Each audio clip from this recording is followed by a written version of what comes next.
सुरुवात एका मोठ्या बातमीने महाराष्ट्राच्या एका अत्यंत महत्वाकांक्षी आणि खूप काळ चर्चेत असलेल्या प्रकल्पाबद्दल एक निर्णायक घोषणा झाली आहे. हो, अगदी आज आपण नागपूर गोवा शक्तीपीठ महामार्गाबद्दल सविस्तर बोलणार आहोत. बरोबर. की शासनाचे नेमके निर्णय काय आहेत, या प्रकल्पाच्या दृष्टीने याचा अर्थ काय होतो, मार्ग कसा असेल, पैशांची तरतूद काय आहे आणि परिणाम काय असतील. हो, आणि याचे संभाव्य परिणाम काय असू शकतील हे सगळं पटकन समजून घेऊया. चला तर मग लगेच सुरुवात करूया या महत्त्वाच्या घडामोडींच्या विश्लेषणाला. तर सगळ्यात ताजी आणि कळीची बातमी म्हणजे 28 ऑगस्ट 2025 रोजी आलेला शासन निर्णय म्हणजे GR. हा क्षण या प्रकल्पासाठी इतका निर्णायक का मानला जातोय? सार्वजनिक बांधकाम विभागाने हा जारी केलाय आणि यानुसार शक्तीपीठ महामार्गासाठी जी जमीन लागणार आहे ना, तिची मोजणी करणं आणि ती संपादित करणं यासाठी प्रशासकीय मान्यता दिली गेली आहे. अच्छा, म्हणजे प्रत्यक्ष कामाला सुरुवात करण्याची ही अधिकृत परवानगी असं समजा. म्हणजे आता खरं काम सुरू होणार. हो, ही निव्वळ घोषणा नाही तर अंमलबजावणीच्या दिशेने टाकलेलं पहिलं ठोस पाऊल आहे. याचा पाया खरं तर 26 जून 2022च्या मंत्रिमंडळ बैठकीत घातला गेला होता. हो, तेव्हा ठरलं होतं. हो, जिथे हा प्रकल्प करायचा असं ठरलं होतं, पण आता खऱ्या अर्थाने चाकं फिरायला सुरुवात झाली आहे असं म्हणूया. अच्छा, म्हणजे हे फक्त कागदोपत्री सोपस्कार नाहीत, तर आता प्रत्यक्ष जमिनीवर काहीतरी हालचाल सुरू होणार. पण नेमकं काय अपेक्षित आहे या GR मुळे तात्काळ? अगदी बरोबर.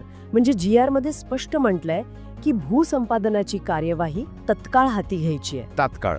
हो, म्हणजे आता संबंधित अधिकारी जमिनीची प्रत्यक्ष मोजणी सुरू करतील, हद्दी निश्चित करतील आणि जमीन ताब्यात घेण्याची कायदेशीर प्रक्रिया सुरू करतील. बरं. ही प्रकल्पाच्या सुरुवातीची अत्यंत महत्वाची आणि अनेकदा किचकट ठरणारी प्रक्रिया असते. हो, भूसंपादन म्हटलं की ते आलंच. बरोबर. अनेक मोठ्या प्रकल्पांचा अनुभव पाहता भूसंपादन सुरळीत पार पडणं हे प्रकल्पाच्या वेळेवर पूर्ण होण्यासाठी खूप आवश्यक असतं. त्यामुळे या मान्यतेला इतकं महत्त्व आहे. नक्कीच. भूसंपादन हा नेहमीच संवेदनशील विषय असतो. आता या प्रकल्पाच्या भव्यतेबद्दल बोलूया. याची व्याप्ती प्रचंड आहे असं दिसतंय. हो ना. अंदाजे 802 किलोमीटर लांबी आणि तो विदर्भ, मराठवाडा, पश्चिम महाराष्ट्र ते थेट कोकणापर्यंत पसरलेला आहे. म्हणजे जवळजवळ पूर्ण महाराष्ट्रच कव्हर होतोय. हो, एकूण 12 जिल्हे यातून जोडले जाणार आहेत. जवळपास 39 तालुके आणि 370 गावं या मार्गावर येणार आहेत. आणि हा 6 पदरी द्रुतगती महामार्ग असेल. आवाका खरंच खूप मोठा आहे. हो, आवाका प्रचंड आहे आणि याला शक्तीपीठ महामार्ग म्हणण्यामागे एक विशेष कारण आहे. हे महत्वाचं. काय कारण आहे? हा मार्ग महाराष्ट्रातल्या 18 प्रमुख धार्मिक स्थळांना जोडणार आहे. यात तुळजापूरची तुळजाभवानी, कोल्हापूरची अंबाबाई म्हणजे महालक्ष्मी आणि माहूरची रेणुका देवी. अच्छा, मोठी शक्तिपीठे आहेत ही. हो, यांसारख्या अत्यंत महत्वाच्या शक्तिपीठांचा समावेश आहे. त्यामुळे फक्त दळणवळणच सुधारणार नाही, तर धार्मिक पर्यटनाला पण मोठी चालना मिळेल. आणि वेळेचं काय? सध्या जो प्रवास साधारण 18 तास घेतो, तो या महामार्गामुळे थेट 8 तासांवर येण्याची अपेक्षा आहे. 18 चे 8 तास, मोठी बचत आहे वेळेची. हो, वेळेची बचत आणि सुविधा या दोन्ही गोष्टी साध्य होतील. पण इथे गमतीशीर गोष्ट आहे जी अनेकांना म्हणजे बुचकळ्यात टाकते. नाव नागपूर गोवा, पण सुरुवात नागपूर शहरातून होत नाहीये. हो, तर वर्ध्याजवळच्या पवनारमधून होतीये. हे कसं काय? नावावरून कधी कधी प्रत्यक्ष भूगोलाचा अंदाज येत नाही असं दिसतंय. हा मुद्दा तुम्ही अगदी बरोबर पकडला आहे. अनेकदा नावांमध्ये प्रतिकात्मकता किंवा व्यापक कनेक्टिव्हिटी दर्शवण्याचा प्रयत्न असतो. इथेही तसंच आहे. हा महामार्ग वर्धा जिल्ह्यातल्या पवनार या ठिकाणाहून सुरू होतो. आता पवनार महत्वाचं का, तर ते नागपूरहून येणाऱ्या समृद्धी महामार्गाच्या अगदी जवळ आहे. अच्छा, समृद्धी महामार्गाला कनेक्ट होतोय. हो, अगदी. समृद्धी महामार्ग पवनार जवळ येतो आणि तिथेच हा शक्तीपीठ महामार्ग त्याला जोडला जाईल. त्यामुळे नागपूर शहराशी थेट आणि वेगवान कनेक्टिव्हिटी मिळते. ओके, म्हणून नागपूर हे नाव. बरोबर. योगायोगाने पवनार हे आचार्य विनोबा भावे यांच्या आश्रमासाठी ओळखलं जातं आणि धाम नदीच्या काठावर आहे.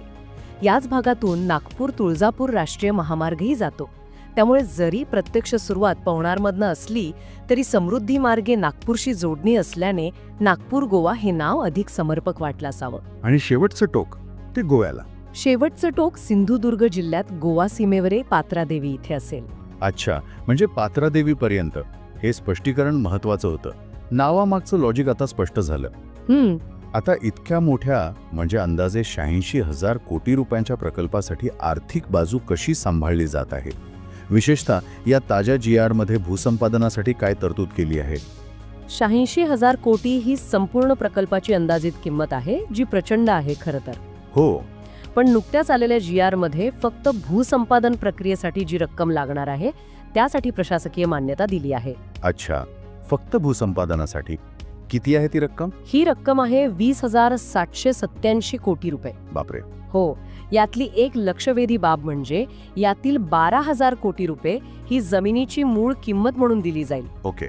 आणि त्यावर संभाव्य व्याज म्हणून सुमारे 8,787 कोटी रुपयांची तरतूदही केली आहे. म्हणजे व्याज पण गृहीत धरलंय? हो, ही रक्कम थेट जमीन मालकांना मोबदला म्हणून मिळेल.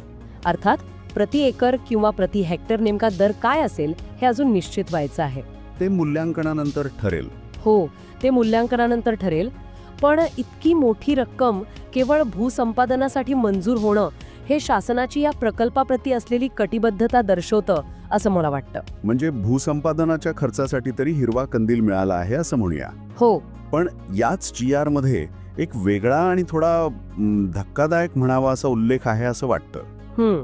तो कोल्हापूर संदर्भातला मुद्दा. हो, यात म्हटलंय की पवनार ते सांगली या टप्प्यातल्या मार्गाच्या आखणीला मान्यता आहे. पण पुढे कोल्हापूर सिंधुदुर्ग या भागाचं काय? तिथे काहीतरी मोठा बदल झाला असं दिसतंय. हा एक प्रकारचा स्पीड ब्रेकर म्हणायचा काय या प्रकल्पाला? हो, आणि हा मुद्दा या क्षणी सर्वाधिक चर्चेत आहे.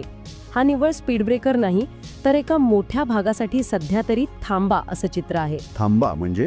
GR मध्ये अगदी स्पष्टपणे नमूद केलं आहे की मूळ नियोजित मार्गापैकी पवनार ते सांगली या लांब पल्ल्याच्या टप्प्याला मान्यता कायम आहे. ओके. मात्र जो मार्ग पुढे कोल्हापूर जिल्ह्यातून जाणार होता, म्हणजे शिरोळ, करवीर, हातकणंगले, कागल, भुदरगड, आजरा या तालुक्यांमधनं, हो, त्या मार्गाची जी अधिसूचना 7 फेब्रुवारी 2024 रोजी काढली होती, ती आता 15 ऑक्टोबर 2024च्या अधिसूचनेद्वारे सरसकट रद्द करण्यात आली आहे. संपूर्ण अधिसूचना रद्द. इतका टोकाचा निर्णय का घ्यावा लागला? यामागे नक्की काय कारण आहेत? स्थानिकांचा विरोध खूप तीव्र असणार मग. अगदी बरोबर, तुम्ही बरोबर पकडलं. याचं मुख्य आणि थेट कारण आहे या भागातील शेतकरी आणि नागरिकांचा झालेला तीव्र विरोध. अच्छा. त्यांनी या विशिष्ट मार्गासाठी आपली जमीन देण्यास स्पष्ट नकार दिला. अनेक ठिकाणी मोठे मोर्चे निघाले, निवेदनं देण्यात आली. विशेषतः सुपीक जमिनी जाण्याचा मुद्दा, मोबदल्याची रक्कम आणि पुनर्वसनाचे प्रश्न यावर मोठा आक्षेप होता. हे प्रकरण म्हणजे मोठ्या विकास प्रकल्पांमध्ये स्थानिक जनतेच्या भावना, त्यांचे हक्क आणि प्रकल्पाची गरज यांच्यात निर्माण होणाऱ्या संघर्षाचे एक ठळक उदाहरण आहे. खरंय? इथे लोकांच्या विरोधाचा थेट परिणाम प्रकल्पाच्या मूळ आराखड्यावर झाला आहे. हे आपल्याला काय दर्शवतं? कदाचित मोठ्या प्रकल्पांची आखणी करताना सुरुवातीपासूनच स्थानिक सहभाग आणि संमती किती महत्वाची ठरते हे पुन्हा एकदा अधोरेखित झालंय. हे खरंय. मग आता या रद्द झालेल्या भागाचं भविष्य काय? महामार्ग तिथेच सांगलीला थांबणार की काय? यावर काही तोडगा काढण्यासाठी काही योजना आहे का? नाही, महामार्ग तिथे थांबणार नाही तशी अपेक्षा नाहीये.